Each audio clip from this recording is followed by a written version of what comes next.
Na aula de hoje, o foco é olhar para essa necessidade de estabilidade, de segurança, que muitas vezes pode se manifestar como uma estagnação, que significa ficar no mesmo lugar ou se desenvolver tão pouco que parece que nem se desenvolveu, ou até parecer que piorou. Olhar para a área da vida 2, a segunda área da vida, dentro das 12 áreas, então é olhar para isso, é olhar para a segurança e para o alto valor, para se valorizar. Também o dinheiro ali nesse ponto. A nossa relação com o dinheiro depende do quanto a gente se valoriza. Se valorizar é se desenvolver. Então, quanto mais você se desenvolve, também é uma forma de você ter valor. Então, investir em inteligência emocional, por exemplo, é um caminho de aumentar o seu alto valor, quanto você se valoriza. E, na mesma medida, também muda o sentimento. Então, se valorizar, se desenvolver, aumenta o seu valor e isso reflete nas suas trocas. Nem sempre eu falo de constelação familiar, mas teve aulas que eu falei especificamente da constelação familiar. Constelação sistêmica familiar é muito simples, muito simples. O complicado é a mente que vê tudo como complicado, mas constelação são 3 princípios. Então, qualquer constelação tem 3 coisas que me guiam enquanto facilitador. Então, quando eu estou facilitando uma constelação, eu estou olhando para 3 princípios: equilíbrio entre dar e receber, pertencimento e hierarquia. Equilíbrio entre dar e receber tem a ver com dar e receber. Esse equilíbrio precisa ter nas relações entre iguais. Entre pais e filhos não tem equilíbrio. Os pais dão, os filhos retribuem passando adiante e assumindo a vida plenamente. Então, esse é o dar e receber. 2 contextos: relações diversas e relação com os pais. Tem 2 casos só. Pertencimento significa todos da família têm direito igual de pertencer. Ninguém pode ser excluído. Simples assim. Então, é sobre incluir. Incluir excluídos. Às vezes, a inclusão é de uma parte nossa. Eu preciso incluir uma parte que eu rejeito. Se eu rejeito a tristeza, se eu não me permito sentir tristeza, se eu fujo da tristeza, eu estou excluindo uma parte minha. Então, isso gera efeito. E, normalmente, se eu excluo a minha tristeza, não aceito a tristeza, não sei lidar com ela, não quero lidar, normalmente isso está na família. Não é? A família é como se fosse uma piscina. Imagina todo mundo da sua família dentro de uma piscina. Imagina que o que um está sentindo é como se fosse a temperatura da água. Se a água está fria para todo mundo. Então, exemplo, se na família tem alguém com alguma situação especial, um problema, algo assim, muito diferente, você pode olhar para algo que está na família e pensar em você, como isso me afeta? Essa investigação é uma forma de cuidar de si. E cuidar de si dentro de uma visão sistêmica. Então, eu falei do dar e receber, que tem 2 situações: relação entre pais e filhos, onde não tem equilíbrio. Os pais são grandes, os pais dão, os filhos são pequenos, eles recebem e passam adiante. Esse é o dar e receber na relação de pais e filhos. Nas demais relações, precisa ser equilíbrio. É a troca. A Luíca perguntou: quando a gente não combina com irmão de jeito nenhum? Pode acontecer.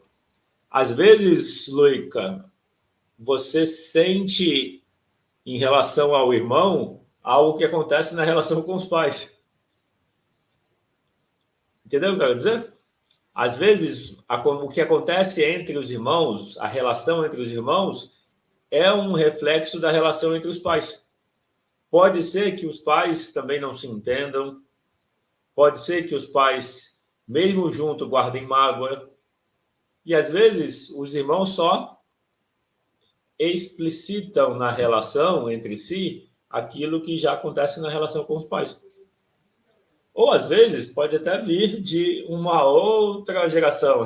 A relação, por exemplo, acontece, algumas vezes, de a gente se identificar com pessoas da família. Se identificar é sentir o mesmo que a pessoa. Então, você pode tomar partido de alguém. Por exemplo, tomar partido do seu pai em relação a... Ou o seu irmão tomar partido da sua mãe. A Lúdica escreveu: eu e meu irmão, desde pequeno, não conseguimos nos dar bem. Acho que é de outras vidas. Eu sempre digo você buscar lidar com a situação agora.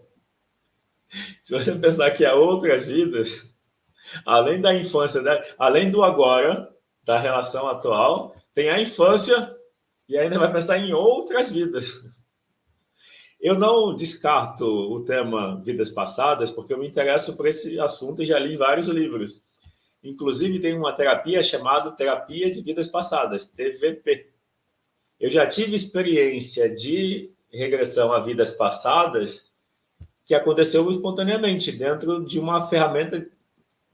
O exercício chama reimprint a técnica, era buscar, dentro dessa vida, a origem do tema que eu estava trabalhando na sessão, que era a mágoa. E aí é feito conscientemente, em pé. Cada passo para trás vai acessando memórias mais antigas.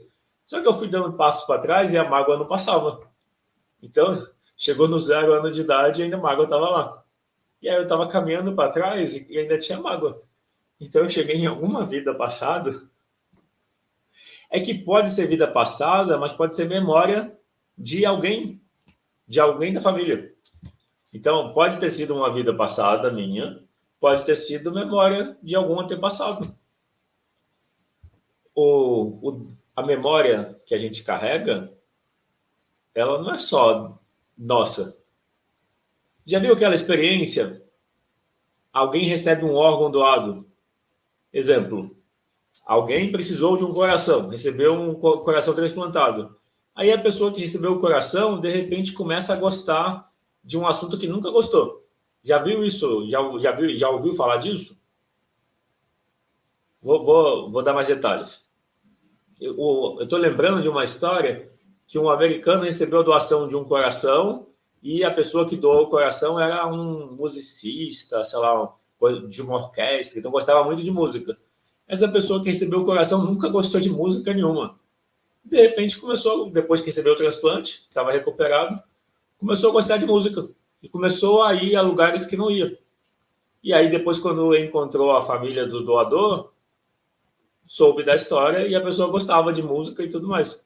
Então, uma maneira de olhar para isso pode ser: existe uma memória que não é só, vamos dizer, a memória racional. Existe uma memória que está na célula, no DNA. Então, a gente pode estar, nessa regressão de memória que eu vivenciei, eu podia estar acessando memória de alguém da minha família.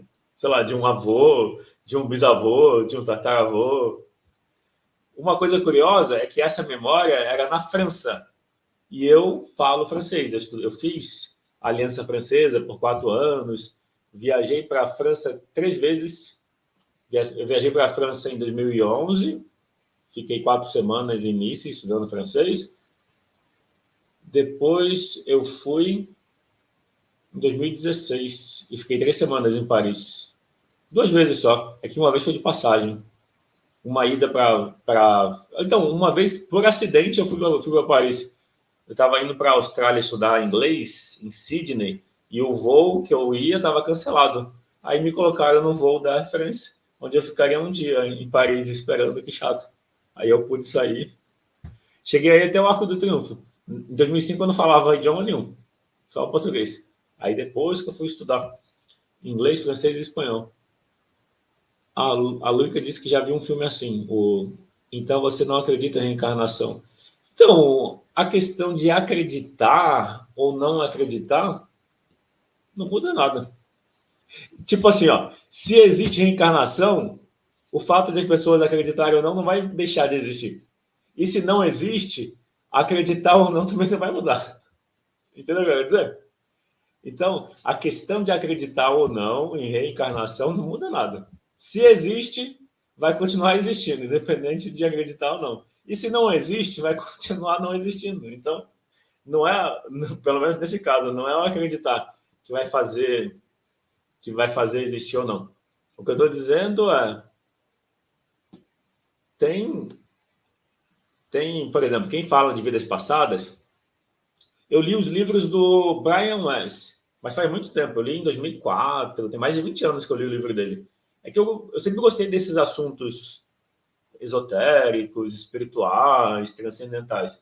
Então, acho que em 2003, 2004, eu li Muitas Vidas, Muitos Mestres, A Divina Sabedoria dos Mestres, Só o Amor Real. Eu lembro desses 3 livros, mas acho que ele tem mais, que o Brian Weiss tem mais livros.